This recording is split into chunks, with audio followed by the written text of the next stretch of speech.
Thanks for tuning in, and welcome to the Good Earth's weekly radio show, Another Day of Living, where the conversations are all about eating well, living well, and feeling good. And now, here's your host, Alex Litwack.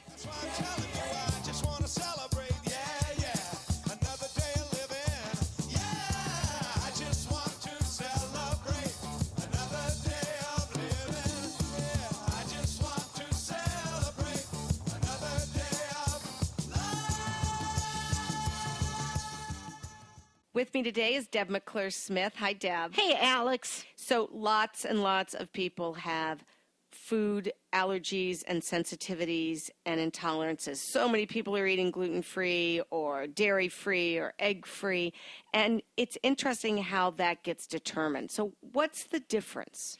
Well, there is a big difference between those three: allergies, intolerances, and sensitivities.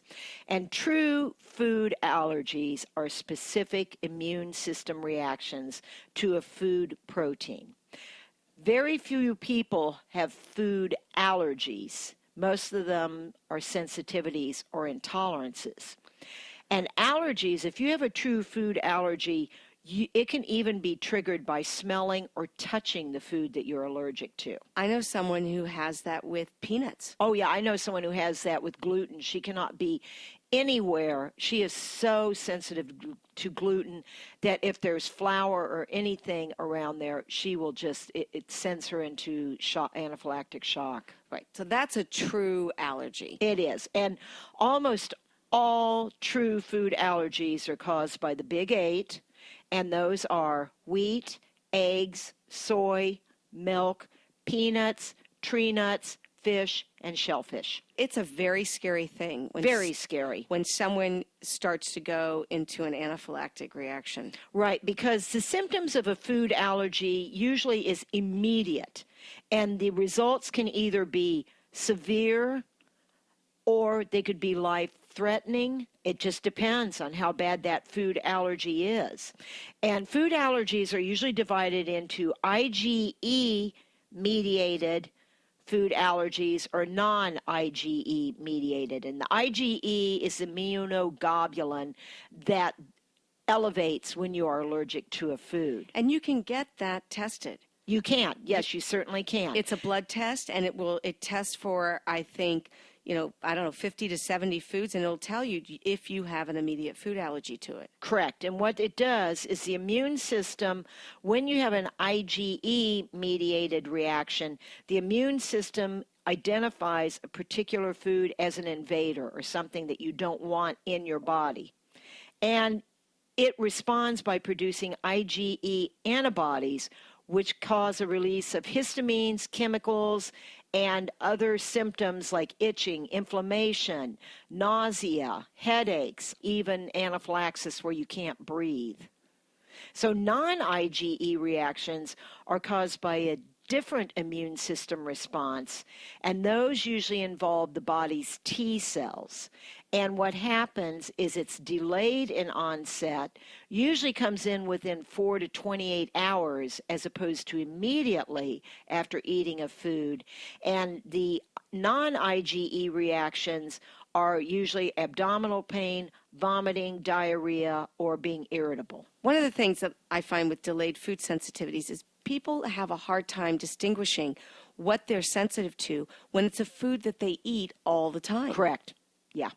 Yeah, and usually when it's something that you eat all the time, I think it's not really an allergy at that point. I think it is more a sensitivity or an intolerance that builds up, and that can happen, as I said, within a period of 4 hours, 12 hours, even 2 days later, you may notice it. Most people, when they think of food allergies, they think of breaking out in a rash or an immediate reaction. But if you have a sensitivity or an intolerance, it could be something as simple as a headache, or you can't focus, or you're achy, or just different emotional reactions, not actually a physical reaction. And then what about intolerances? Okay, intolerances are usually a metabolic food disorder. And food intolerances occur when you can't metabolize certain components in a food. often because the body lacks the particular enzyme to break down that component.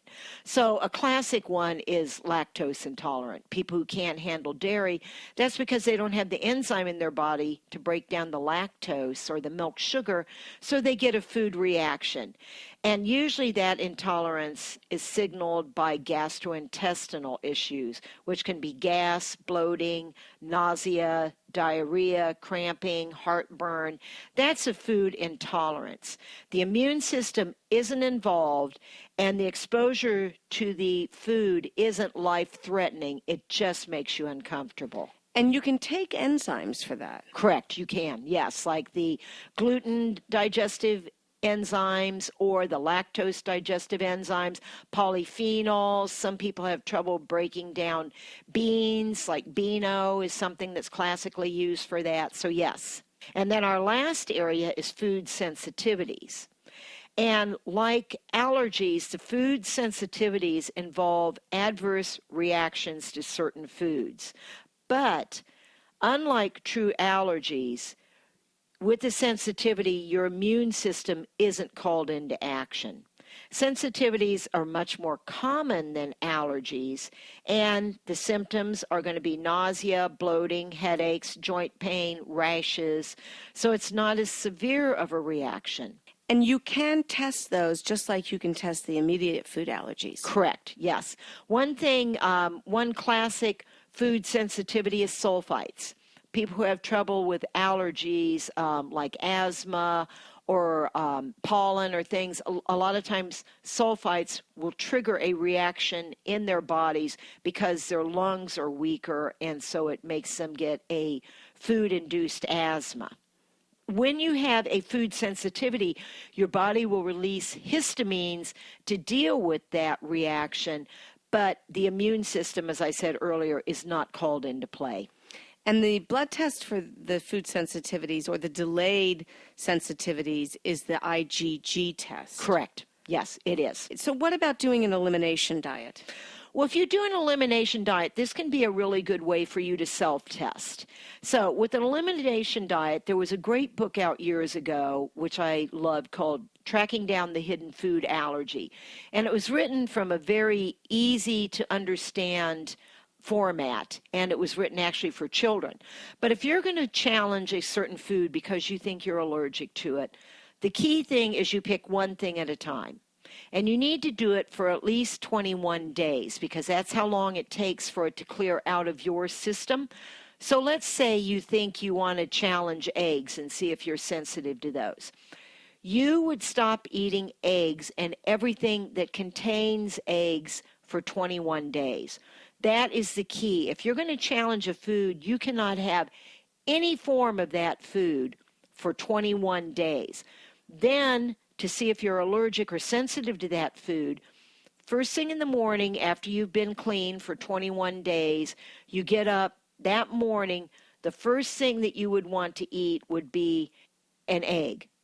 You wouldn't eat something with egg in it. You want to eat just that sole food that you're challenging. Wait at least 20 minutes to a couple of hours, see if you have a reaction.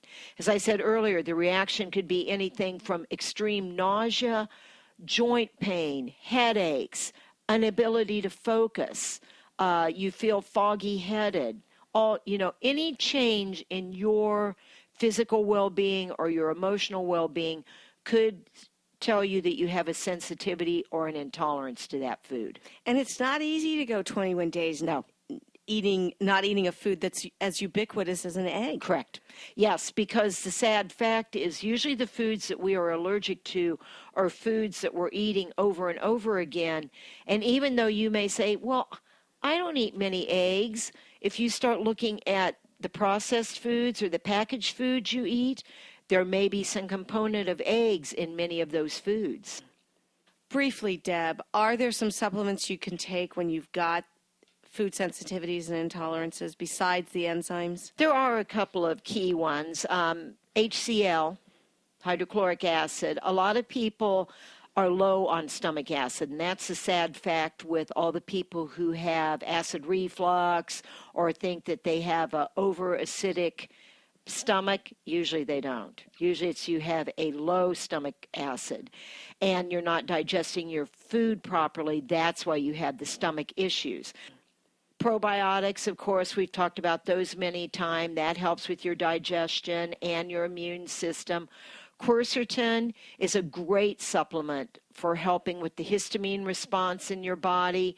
It helps to damp it down so you don't get that extreme histamine reaction. Multivitamins, vitamin C, those are all things that can be helpful. This is such a great topic because so many people are struggling with food. They are. And once again, I just want to say, so many people have the false idea, which we talked about in another program, a weight loss myth, that if you would stop eating gluten, all of a sudden you would magically lose weight.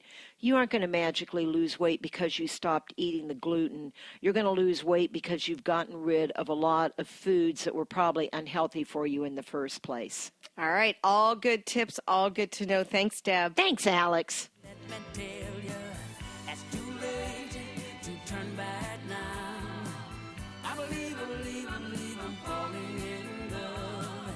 It's too late to turn back now. I believe I'm falling in love.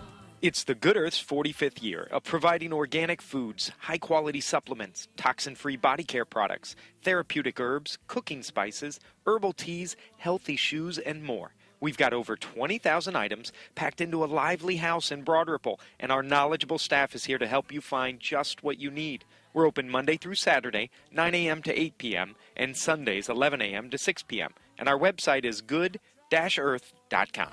Myself, this feeling just can't be right. Let me tell you, it's too late to turn back now. I believe I'm falling in love. It's too late to turn back now. I believe I'm falling in love. I'm back with Debby Benson. She's a registered advanced practitioner and advanced instructor from Australia, actually the first instructor born in the Southern Hemisphere who does ortho-bionomy. Welcome back. Thank you very much for having me.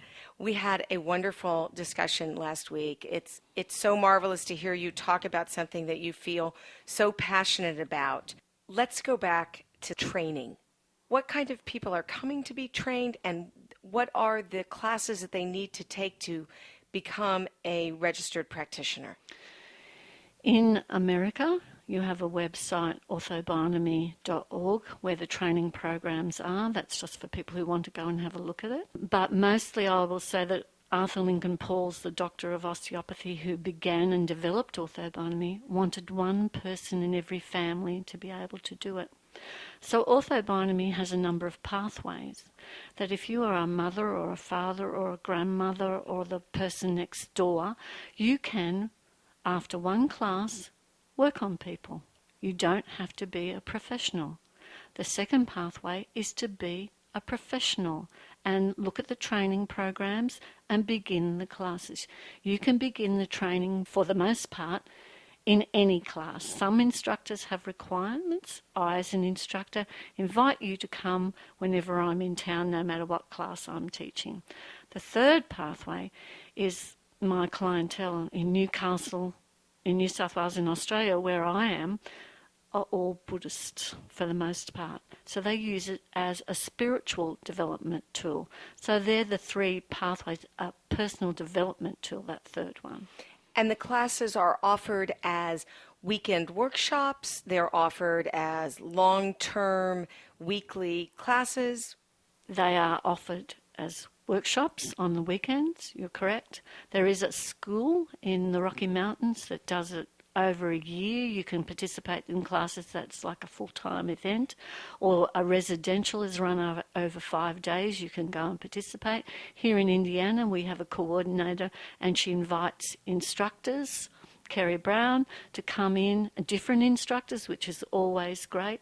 The more instructors you work with, the more different perspectives of ortho-bionomy you get. I'm not a fan of you just working with one person. It's like yoga. I had a yoga instructor say to me once, you must have many people teach you yoga so you can get their different perspectives, and it's the same with Ortho-Bionomy. You can do the training in Indiana, or you can go on the website, and there are classes all over the US. If you're feeling like leaving the US, there are classes in New Zealand, Australia, and all through Europe. And there are something called phases. What do those mean? When Arthur Lincoln Pauls developed Ortho-Bionomy, he was in his doctorate year of osteopathy. So that was his final year, and he wrote his paper on Ortho-Bionomy. He was a very scientific, well-read, self-taught man. So he used phase 1, 2, and 3 to represent his scientific study of Ortho-Bionomy. What started him on this process was he read a paper by Dr. Lawrence Jones called Spontaneous Release by Positioning. And in that paper, Dr. Lawrence Jones had a man with a very, very bad back who hadn't slept for many months and was very, very upset. And he came into the clinic, and Dr. Lawrence Jones was busy with other clients. He was booked out. So he put him in his office and propped him up with pillows and went about his business and came back. And when he got back, the man was asleep. When he moved the pillows out, he was out of pain. So Dr. Lawrence Jones wrote this paper that when you put someone in pain in a position of release, a position of comfort, if you will, they will naturally self-correct. They will naturally unwind and undo. So Dr. Lawrence Jones wrote a paper on it, and I think he got it down to about 2.5 minutes. When Arthur Lincoln Pauls read this, he thought he could do a better job of it. And in the end, he got it down. We do positions of release for 20 to 30 seconds, and we use compression and traction, which is applied by the practitioner.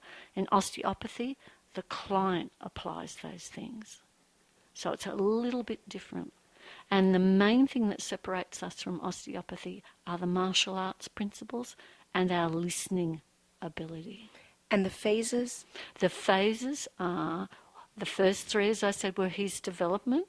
Phase 4 means you're doing physical work. You're working physically with the bones and the joints and definite release positions for definite parts of the body, like shoulder release, hip release, foot release, femur release, knee release.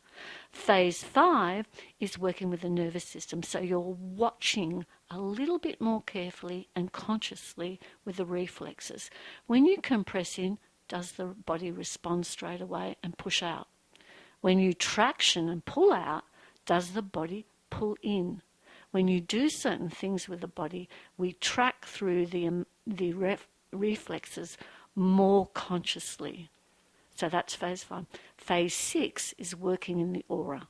We use the same principles in phase 4, phase 5, and in phase 6. So we'll hold our hands out and find compression, traction patterns in the aura, and we will use the same principles as we would on the body to undo the patterns off the body. With every single client, are you going through every single phase? Once again, that brings us back to it depends on the client. With, if I was working with a client, I could spend my entire time in phase 4 with one client. And one of the other phases I didn't talk about was phase 7, which is a universal connection, connection to nature, a connection to all that is, where the place where, as humanity, we are all one. And so often I teach all my practitioners to be in phase 7 all of the time, because that's how we connect. We're all human. We're all one. If we can work from that place, that stops the practitioner from diving in and trying to fix someone, because we don't do that. And let me just go back one more time to the training. Yes. And you said weekends, people can go internationally. This is years and years of training? If you are in a registered training program in a certain place, they generally can get through the training in 2 to 3 years. You mentioned how this is different than just going to an osteopath. Yes. There are some things that you've said that remind me of Feldenkrais. Yes. So how different or similar is this to Feldenkrais? Well, Feldenkrais is a movement system where they make you more conscious of how you're moving with gravity. When we lay you down on the table, we remove that gravity element. And it's a very difficult question to answer, actually. But I think all I can come back to is the thing that separates us is that we cater for the individual in the very moment, the very present time. So I never know where I'm going to begin with someone. And I love that, and that's kept me interested in Ortho-Bionomy for over 20 years. The creative. Some people are artists. Ortho-Bionomy's like art. Your body, if I was working on you, you're my masterpiece. What a great way to look at a body. So we're being creative together. We're creating a new system for you to operate in, a new place for you to be more comfortable, more aligned with who you are and how you are. It's a lovely way to look at people. It truly is. Would you share a story of working with someone who came in great distress and how Ortho-Bionomy changed their life and got them back in balance? I have a client who came to me and she had bowel cancer and she was very distressed because medically her doctors had told her that she must do this, she must do that, she must do this, she must do that. And I said, how does that feel for you? Because ethically I cannot tell her what to do or what not to do.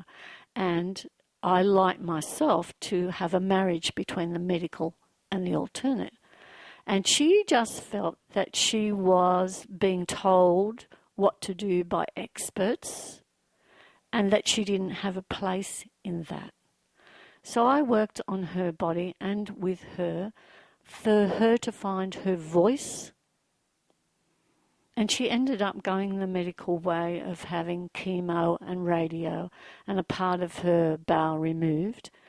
But in that process, she found her own voice, and now that that's over, she eats. They told her what she could eat and what she couldn't eat, how she was going to monitor her bag. She has a colostomy bag. How she was going to monitor that, who was going to help her and what was going to happen. But now she's found her own voice. She eats what she feels like eating. She changes her bag differently to the way they taught her. She's living her life with her voice. And I think Ortho-Bionomy allows you within that self-balancing, self-correcting, self-aligning process to find what it is you want. And I've just been totally amazed because she's 75 now and this happened 2 years ago and she was broken by the process, extremely emotional and just didn't know which way to turn, almost like she'd lost her navigation process within herself. And now she's making major decisions about her life. She lives on her own without her family. And she used to have that, because she was so resentful of the only medical model that was offered to her, and that was her emotional response to that.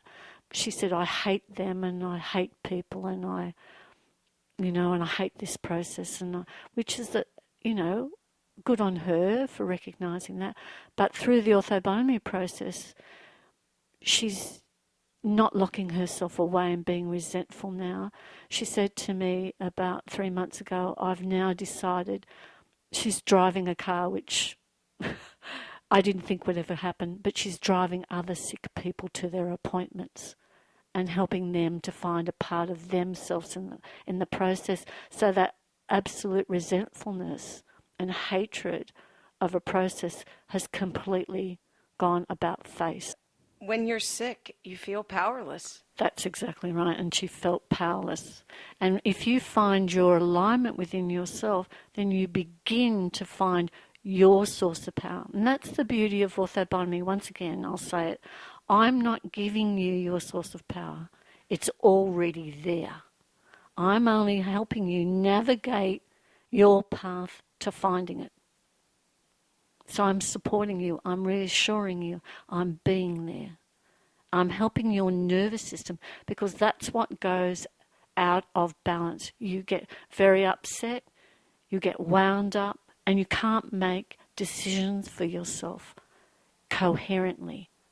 But if your nervous system is settled and you are calm and you are reassured and you are supported, then you can make the major decisions about what parts of the medical model you like and what will work for you. And then what parts of the alternate model work for you. But you can't make informed decisions when you're upset and worked up. And she is incredulous, and so am I, that she's found this place within herself at 75 and is so well. Because now she's got the power to make her own decision about her own path of healing with support. Well, Debbie, we're all a little bit of a control freak, aren't we? Yes? We all would like to be in control, and Yeah. sometimes things get out of control. Yes. And so getting that internal power back and Yes. dealing with those deep emotions helps one feel that they are in charge, at least partially in charge. That's right. And that's the thing. We start with a small amount of your power back. To have no power and then have it all back, it's too much for your system. So we'll show you a small part of it. We'll show your nervous system how to calm down a little bit. And then your nervous system will go, well, okay then. And then it will take over and do the work. That's one of the beauties of Ortho-Bionomy as a practitioner. I don't have to work hard.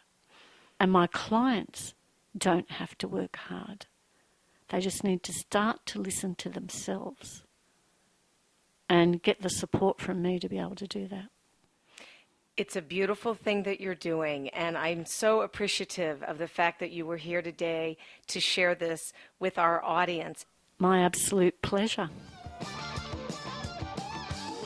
I can't be bothered with sorrow, and I can't be bothered with hate, no, no. I'm using up my time for feeling fine every day, yeah. That's why I'm telling you, I just want to celebrate. That's our show. Don't forget that Deb McClure-Smith has some cooking classes coming up. On Sunday, June 12th, it's picnics and parties, and on Sunday, July 17th, it's summer salads. Both classes are held from 6:30 to 8:30 in the evening. Derek Weaver has a class coming up on Sunday, June the 26th, from 6:30 to 7:30 in the evening on how to customize your shake or smoothie. Learn all about popular herbs and superfoods to meet all your nutritional needs. To sign up for Deb or Derek's classes, you can contact the Good Earth at 253-3709.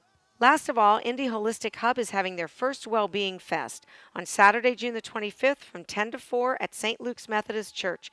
There'll be a marketplace, speakers, and family activities. You can check it out at indyholistichub.com. Thanks so much for tuning in. This is Alex Litwack. Have a great week. The happiest half hour of your day has been brought to you by the Good Earth Natural Food Company, keeping Indy healthy since 1971.